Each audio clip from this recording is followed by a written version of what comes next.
અંબરીશ રાજાએ એકાદશીનો વ્રત કર્યો અને બધા જ બ્રજના બ્રાહ્મણો, વ્રજ મથુરાના બ્રાહ્મણોને ન્યોતો એટલે આમંત્રણ આપ્યું કે આપ સૌ દ્વાદશીના દિવસે મારે ત્યાં ભોજન કરવા પધારજો. તો બધા જ બ્રાહ્મણો, ઋષિઓ દ્વાદશીના દિવસે અંબરીશ રાજાના મહેલમાં ભોજન કરવા માટે પધાર્યા. છેલ્લે એક દુર્વાસા ઋષિ ના આવ્યા. દુર્વાસા ઋષિ ના આવ્યા તો દ્વાદશી પૂરી થવા આવી. દ્વાદશી પૂરી, હવે દ્વાદશીના દિવસે અગર જો રાજા અન્ન ગ્રહણ ના કરે તો પછી એકાદશીનું ફલ જે છે એ રાજાને ના મળે, કે એકાદશીની જે તપશ્ચર્યા છે, જે વ્રત છે એ વિફલ જાય.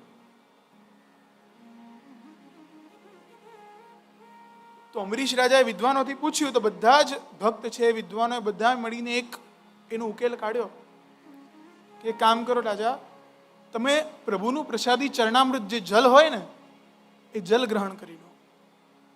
જલ એ સૌથી વિશેષ અન્ન માનવામાં આવ્યું છે, એટલે આપણે તેમ કહેવાય કોઈના હાથનું બી પાણી ન પીવાય,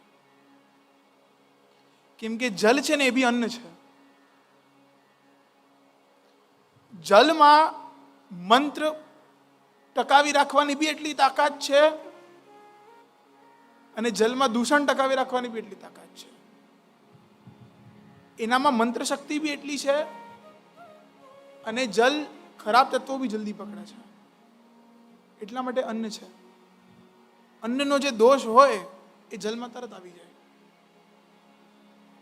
તો એટલા માટે બધાએ એમ કહ્યું કે તમે થોડુંક જલ ગ્રહણ કરી લો, પ્રભુનો ચરણામૃત કે પ્રસાદી છે, એનાથી તમારો વ્રત બી નહીં તૂટે અને સાથે સાથે અન્નનું અન્ન બી થઈ જશે. તો દ્વાદશીના તમે અન્ન ગ્રહણ કર્યું કહેવાશે. તો અંબરીશ રાજાએ ચરણામૃત ગ્રહણ કર્યું અને દુર્વાસાને ખબર પડી કે અંબરીશ રાજાએ તો અન્ન લઈ લીધું છે. તો ક્રોધે ભરાયા, પોતાની જટામાંથી રાક્ષસની પ્રકટ કરી.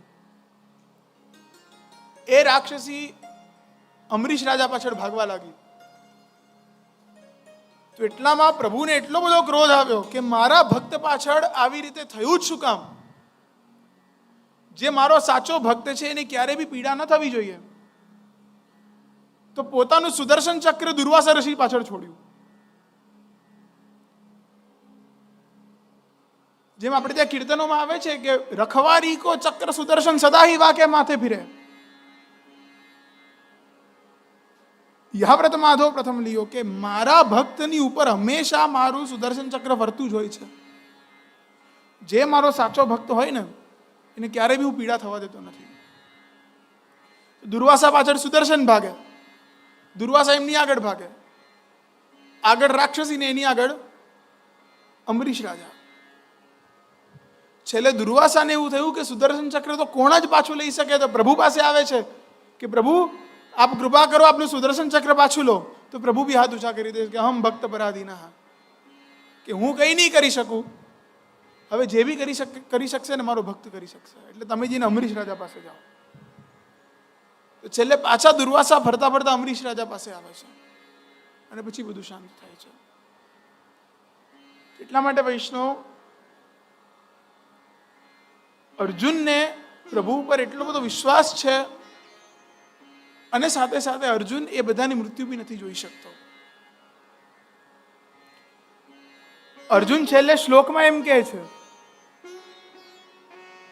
કે ન જાયતે ન કાંક્ષે વિજયમ કૃષ્ણ ન ચ રાજ્યમ સુખાનિ ચ કિમ નો રાજ્યે ન ગોવિંદ કિમ ભોગૈર્જીવિતે નવા. ન કાંક્ષે વિજયમ કૃષ્ણ, કે હે કૃષ્ણ મને વિજય નથી જોતી. ન ચ રાજ્યમ સુખાની છે, મને આ રાજ્યનું સુખ બી નથી જોતું, મને કઈ જ નથી જોતું. શું કામ? અર્જુનને શું જોઈએ છે? જો અહીંયા પાછું પુષ્ટિ માર્ગની વિશેષતા આવે છે. પુરુષોત્તમજી આજ્ઞા કરે છે કે અર્જુન જેમ કહે છે કે મને વિજય નથી જોતી, રાજ્ય નથી જોતું, કઈ નથી જોતું, મને શું જોઈએ છે?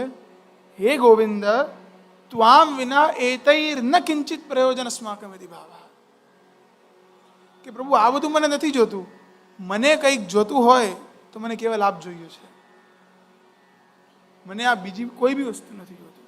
આ તમને ગીતાજીમાં નહીં મળે, આ તમને પુષ્ટિ માર્ગીય ટીકાઓમાં મળશે. અર્જુન પ્રભુને વિનંતી કરે છે કે પ્રભુ, આ રાજ્ય, આ ભૂમિનું અધિપત્ય, એ બધું લઈને હું શું કરું? મારો પ્રયોજન આખા જીવનમાં એક જ છે, જે છે આપ. મને આપ સિવાય બીજું કંઈ જ નથી જોતું.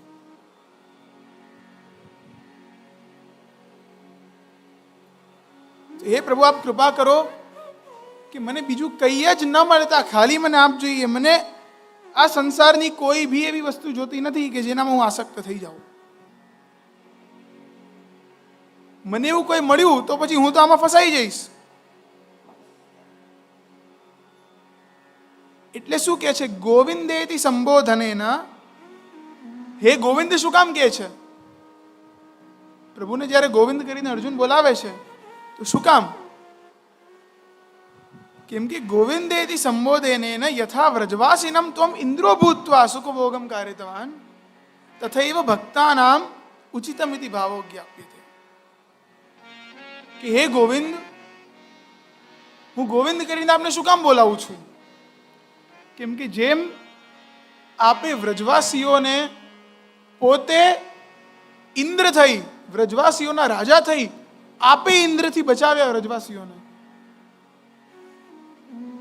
આપે વ્રજવાસીઓના રાજા થઈ અને એવી એક પાળ બાંધી, એવું એક રક્ષણ આપ્યું બધાને કે જેનાથી બધો જ ભય દૂર થાય, ડર દૂર થાય.